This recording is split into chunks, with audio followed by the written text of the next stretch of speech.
सबसे महत्वपूर्ण खबर, सोमवार को रिजर्व बैंक ने अपनी फाइनेंशियल स्टेबिलिटी रिपोर्ट जारी की। रिपोर्ट के अंदर बहुत कुछ ऐसा है जो आपके लिए जानना समझना जरूरी है।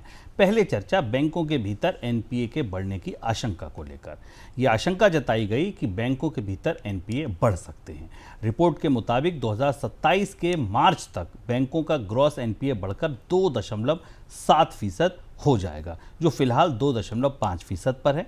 रिपोर्ट में यह भी कहा गया कि गंभीर वैश्विक संकट की स्थिति में बैंकों का एनपीए 5.3% से 5.6% तक भी पहुंच सकता है। प्राइवेट बैंकों के एनपीए में ज़्यादा बढ़ोतरी हो रही है। रिजर्व बैंक के गवर्नर ने लिखा है कि ग्लोबल घटनाक्रम और मौसम की वजह से देश की ग्रोथ के लिए रिस्क भी बना हुआ है। सर, एनपीए बहुत खराब स्थिति में 5.5 तक जा सकता है, सब कुछ सही रहा तब भी बढ़ सकता है। कैसे इस ट्रेंड को समझें, कैसे इस आंकड़े को समझें? ये आज की सबसे महत्वपूर्ण खबर भी है और भारतीय वित्तीय व्यवस्था के लिए आरबीआई की जो फाइनेंशियल स्टेबिलिटी रिपोर्ट है वो सबसे महत्वपूर्ण और कीमती होती है। और जो लोग भी भारतीय अर्थव्यवस्था में, बैंकों में या शेयर बाजार में निवेश करते हैं, उनके लिए इस रिपोर्ट को पढ़ना और इसके भीतर के तथ्य समझना जरूरी है। आरबीआई ने बड़ा स्पष्ट रूप से कहा है, हालांकि ज़्यादातर बैंकों ने स्ट्रेस टेस्ट पास किए हैं, लेकिन मार्च 2027 तक एनपीए बढ़ने की संभावना है। और जैसा शुभम ने आपको बताया कि अगर वित्तीय संकट बढ़ता है, जैसा कि दिख रहा है एक्सपोर्ट को लेकर, ट्रेड वार को लेकर, तो एनपीए में बढ़ोतरी हो सकती है।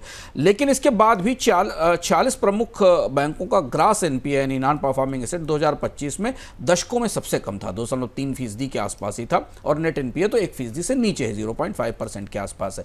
एक बात जो write off to gross NPA अनुपात है वो बढ़ रहा है, यानी बैंकों को अपने कर्जों का बड़ा राइट ऑफ करना पड़ रहा है। और आरबीआई ने अपनी इस रिपोर्ट में इस बात को रेखांकित किया है।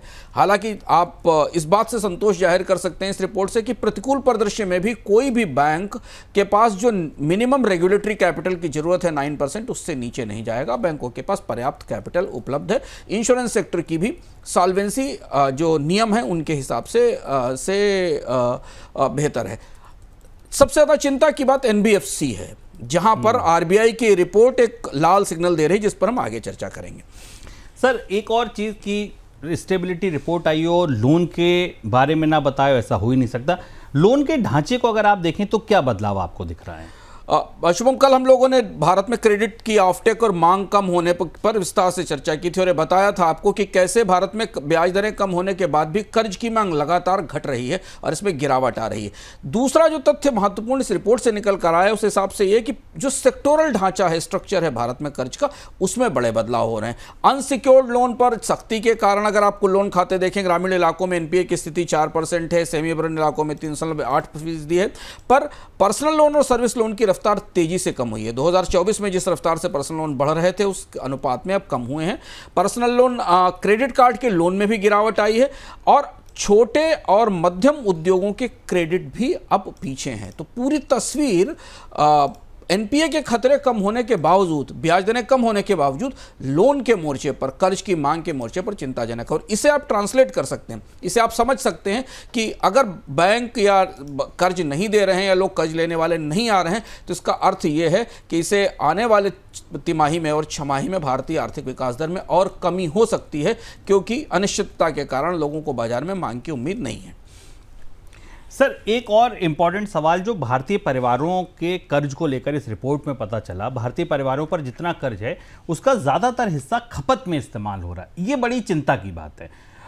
मतलब आप कार खरीदने के लिए लोन लें, घर खरीदने के लिए लोन लें, ये एक अलग मुद्दा है कि आप कोई संपत्ति इकट्ठी कर रहे हैं, आप ज़मीन खरीद रहे हैं, आप घर खरीद रहे हैं, आप गोल्ड खरीद रहे हैं। खपत के लिए लोन लेना, ये सर कितनी चिंता की बात आपको लगती है? ये भारतीय परिवारों की बैलेंस शीट के बारे में क्या बताता है? ये सबसे महत्वपूर्ण फैक्टर, और आरबीआई ने इसको स्वीकार किया है। हम अपने कार्यक्रमों में इस पर चर्चा भी करते रहे कि भारत के परिवार अगर कोई कंपनी होते तो शायद उनमें निवेश नहीं कर रहे होते। आप अगर किसी भारतीय परिवार को एक कंपनी मानकर बाजार में लिस्ट कर दें, 54 से 55% लोन सिर्फ लोग खपत के लिए ले रहे हैं। खपत का मतलब ग्रॉसरी के बिल पे करने के लिए, बिजली के बिल पे करने के लिए, इंश्योरेंस के बिल पे करने के लिए। और ये उनकी डिस्पोजेबल इनकम का करीब 26 से 27% है। जो वो कर्ज के तौर पर खर्च कर रहे हैं। अब आप दूसरी चीज देखिए, जैसा शुभम ने इशारा किया कि हाउसिंग लोन का हिस्सा तो केवल 29% पे स्थिर है, मतलब हाउसिंग लोन से ज्यादा लोग मकान खरीदने की स्थिति में नहीं है। और ये बता रहा है कि भारत के बाजार में लोग मकान खरीदने के लिए कर्ज लेने की स्थिति में नहीं, क्योंकि उनके पास इतनी पूंजी नहीं है कि वो मकान खरीद सकें, पर खपत के लिए उन्हें कर्ज लेने की मजबूरी है।